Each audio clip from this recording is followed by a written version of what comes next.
හරි දරුවෝ අපි ඊළඟට කතා කරන්නේ චලාන්වික්ෂයේ සම්බන්ධ පසුගිය විභාග ගැටලු.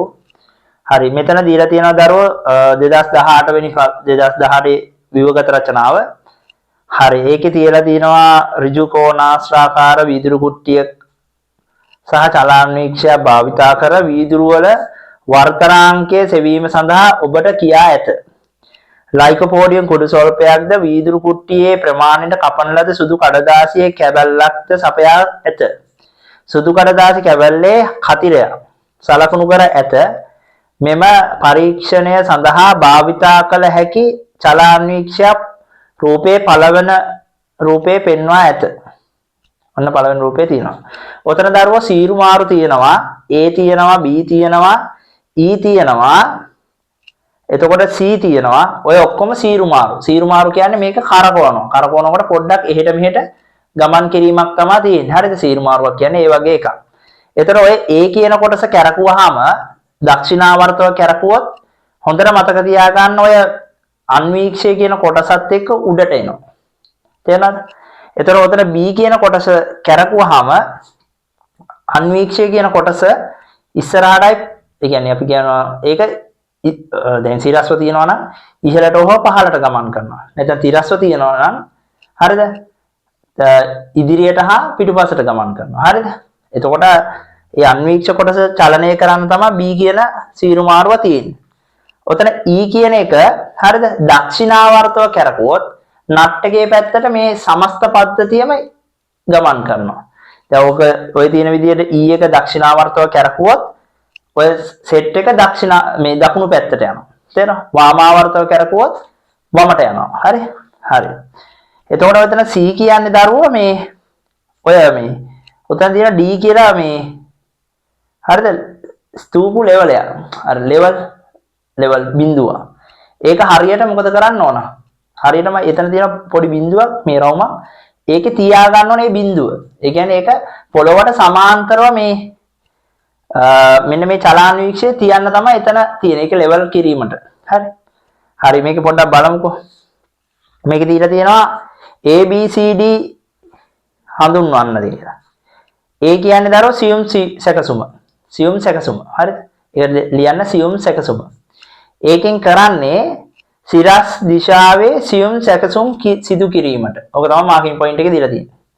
සියුම් සැකසුම සිරස් දිශාවේ සිරස් දිශාව කියන්නේ සිරස් දිශාවේ සියුම් සැකසුම් සිදු කිරීමට.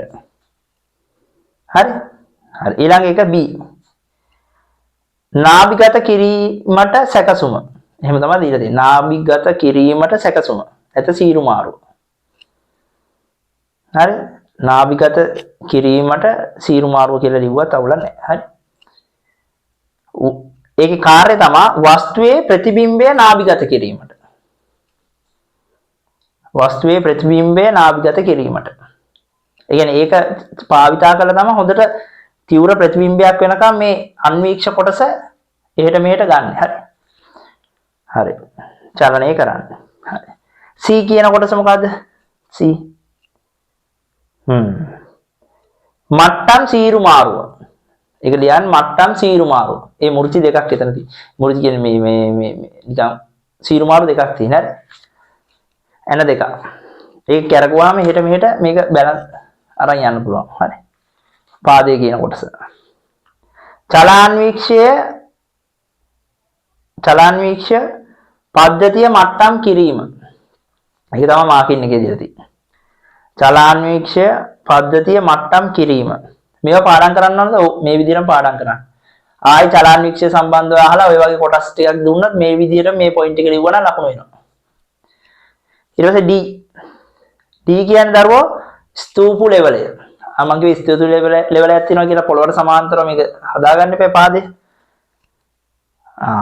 මට්ටම් බව තහවුරු කර ගැනීමට. ඒ කියන්නේ මට්ටම්ව තියනවාද කියලා බලන්න පුළුවන්. අර ස්තූපු ලෙවලෙන් බැලුවහම ඒකේ බිඳුව හරියටම මෙන්න මේ වගේ ස්තූප ලෙවල් එකේ තියෙන මෙහෙම බිඳුව මේකේ රවුමක් තියෙන මෙන්න මෙහෙම අර බිඳුව තියෙනවනේ මේක ඇතුලේ මේක මෙහෙට ගිහිල්ලා තිබ්බත් අතව ටිකක් මෙහෙට ගන්න ඕන තේරෙනවද හරියටම මේ මැද රවුම ගාව තියෙනවනේ මේ ඔය ඔයගලන් දැකලා තියෙනව නේද ඔය මේ ඔය ගොඩනැගිලි හදන තැන් වල එහෙම තියෙන අර ලෙවල් ලෙවල මෙන්න මෙහෙම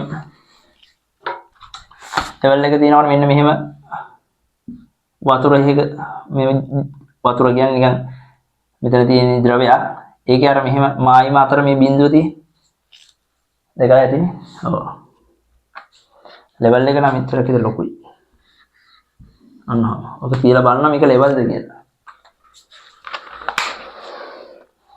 හරි B පරීක්ෂණය ආරම්භ කිරීමට පෙර චලාන්වීක්ෂයක් හුරු පුරුදු කර ගැනීම කරන අතරතුර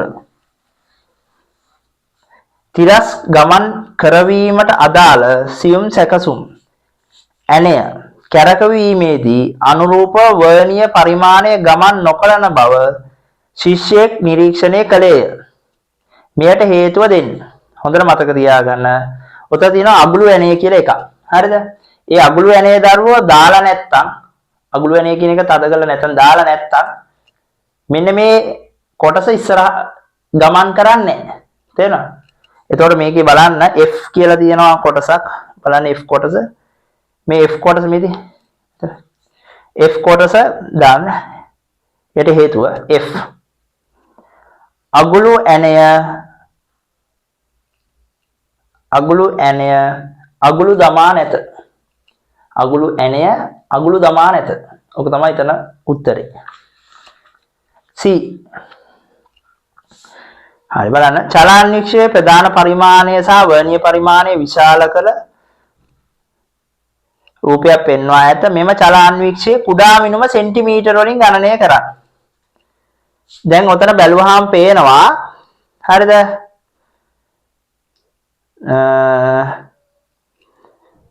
ඔයාලට පේන ප්‍රධාන පරිමාණයේ කොටසකගේ 0.5යි. හරි? පේනවනේ? ප්‍රධාන පරිමාණයේ කොටසකගේ 0.5යි. එතකොට දරුවෝ මේ තියෙන සෙන්ටිමීටර. sorry. 0.5යි. මිලිමීටර. හරිද? සෙන්ටිමීටර 1යි 2යි 0.5යි මිලිමීටර. ඒක දරුවා බෙදන්න ඕන කොටස් 50යි. කොටස් 50න් බෙදුවාම මෙතන එනවා 0.01 මිලිමීටර. ඒකේ දර සෙන්ටිමීටර වලින් මේක කියන්නේ කුඩා මිනුම දෙන්න කියලා. ඒතකොට 0.01 සෙන්ටිමීටර. 0.01 සෙන්ටිමීටර. තේරෙනවද? ප්‍රධාන පරිමාණයේ කොටසකගේ වර්ණීය පරිමාණයේ කොටස් ගානින් බෙදුවා. එච්චරයි. හරි ඊළඟට D. පරීක්ෂණය ආරම්භීමට පෙර ඔබ උපනෙතෙහි සිදු කරන සීරු මාරුව කුමක්ද? හොඳට මතක තියාගන්න මුලින්ම කරන්නේ හරස් කම්බිය හොඳට පේන විදිහට හදා ගන්නවා. ලියා ගන්න. අන්වීක්ෂයේ හරස් කම්බිය නාභිගත කිරීම. පාඨාංකයක් ගන්න කලින් මුලින්ම කරන්නේ මොකද්ද? අන්වීක්ෂයේ හරස් කම්බිය හොඳට පේන විදිහට හදා ගන්න. නාභිගත කිරීම. ඒකට කරන්න පුළුවන් උඩ තියෙන උපනෙත කියන කොටස ඒක පොඩ්ඩක් ඉස්සරහට පල්ලෙහාට මෙහෙම ගත්තා නම් ඔක නාභිගත කරගන්න පුළුවන්. ඊට පස්සේ දැන් දී ඇති කඩදාසි කැබැල්ල චලාන්වීක්ෂයේ G වේදිකාව මත තබා වීදුරු කුට්ටිය තැබීමට පෙර මේ වීදුරු කුට්ටිය තියන්න කලින් කතිර සලකුණු කරන ලද කඩදාසිය තියලා පළමු මිනුම ලබා ගැනීමට ඔබට කියා ඇත. මේ සාක්ෂාත් කර ගැනීම සඳහා ඔබ අනුගමනය කරන පරීක්ෂණාත්මක ක්‍රම වේදයේ ප්‍රධාන පියවරවල් ලියා දක්වන්න. අගුල ඉවත් කරලා අගුල දැම්මොත් ප්‍රශ්නේ තියෙනවා. අගුල ඉවත් කරලා මුලින්ම කරන්නේ ලියා ගන්න අගුල ඉවත් කර SXE නැත්නම් කතිරෙහි ප්‍රතිබිම්බය පෙනෙන තුරු අන්වීක්ෂ පද්ධතිය සීරු මාරු කරයි.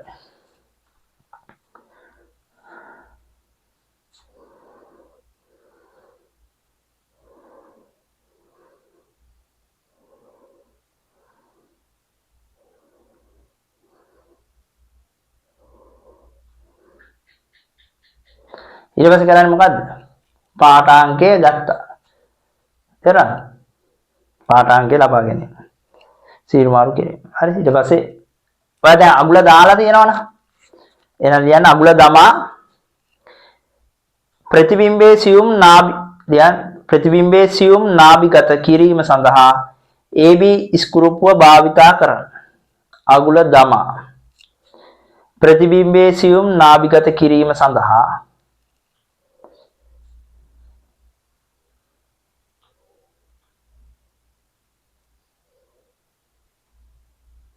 AB ස්කෘප්පුව භාවිතා කරන්න. හරි. එතකොට අර අගුල ඉවත් කරලා වනින්න පුළුවන්. ඒ කියන්නේ ඒක මෙහෙට කරලා බලලා ફોකස් කරලා තියා ගන්නවා. හරි. අගුල දාලත් එහෙම කරන්න පුළුවන් AB. හරි.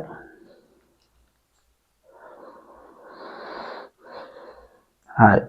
F ඉහත E සඳහන් කළ මිනුමට අනුරූප ප්‍රධාන පරිමාණය සහ වර්නියර් පරිමාණයේ අදාළ පිහිටුම් පහත දක්වා ඇත. මිනුමට අනුරූප පද්ධතියක සෙන්ටිමීටර් වලින් ලියා දක්වන්න. හරි බලන්න. මෙතන බැලුවාම පේනවා මෙතන බිඳුව තියෙන්නේ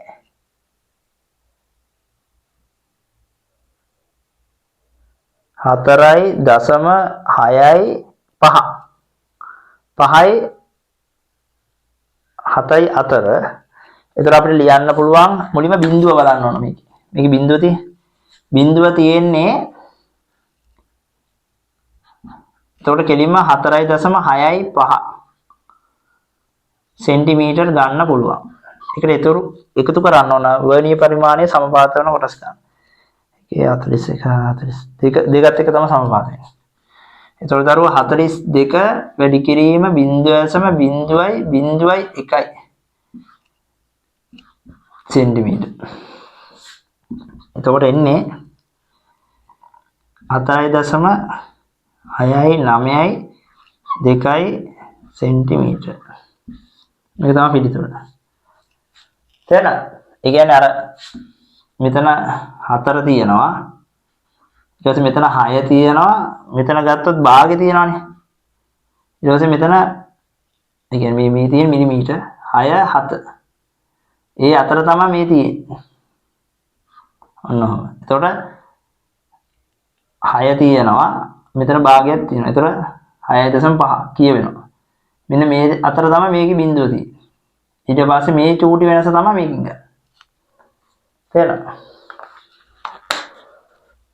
හරි.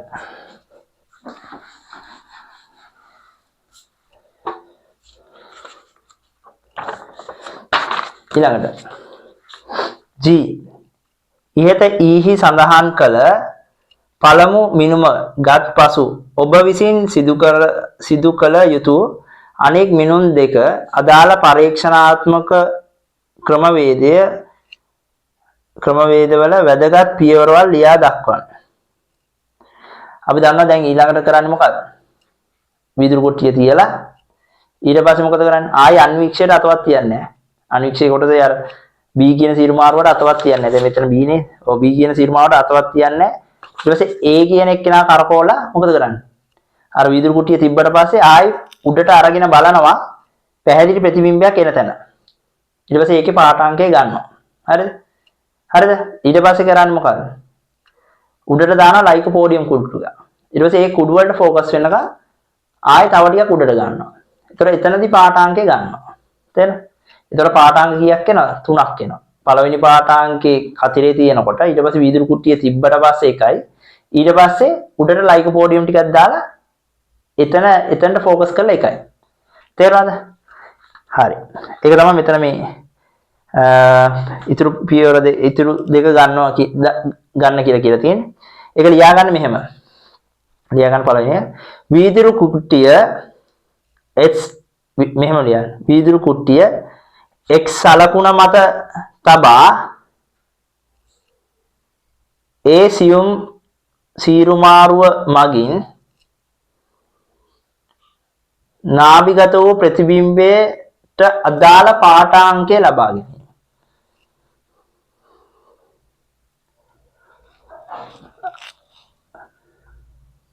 දෙවෙනි එක වීදුරු කුට්ටිය මත ලයිකෝපෝඩියම් කුඩු ස්වල්පයක් දමා ලයිකෝපෝඩියම් කුඩු අංශුවට නාභිගත කර අදාළ පාඨාංකය ලබා ගැනීම. තේරෙනවද? ඊට පස්සේ පාඨාංක තුනක් දීලා තියෙනවා 4.6යි 0.6යි 5.6යි 9යි 6යි 7.2යි 0.6යි. හරි. ඕක මම පොඩ්ඩක් කියන්නම්. වර්තනාංකය සමානයි අපි දන්නවා සත්‍ය ගැඹුර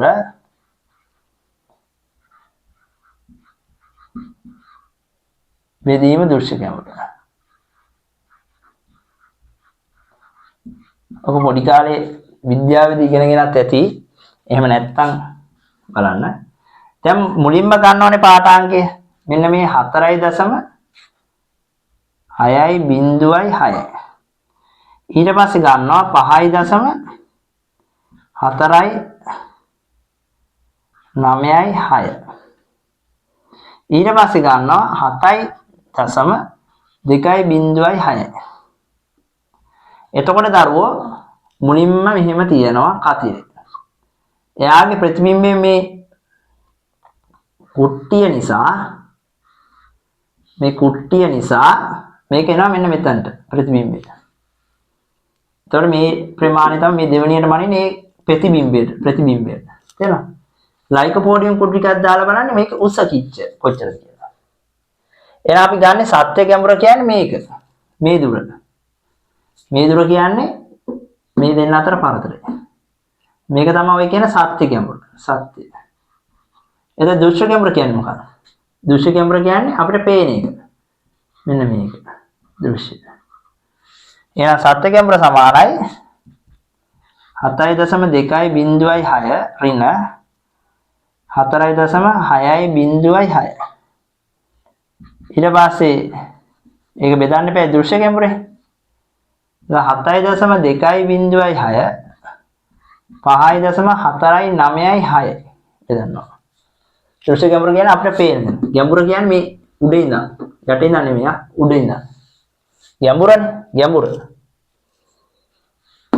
මේක අවසානයේදී පිළිතුර එනවා 1.52. ආසන්න වශයෙන් 1.52 කියන්නේ වීදුරු.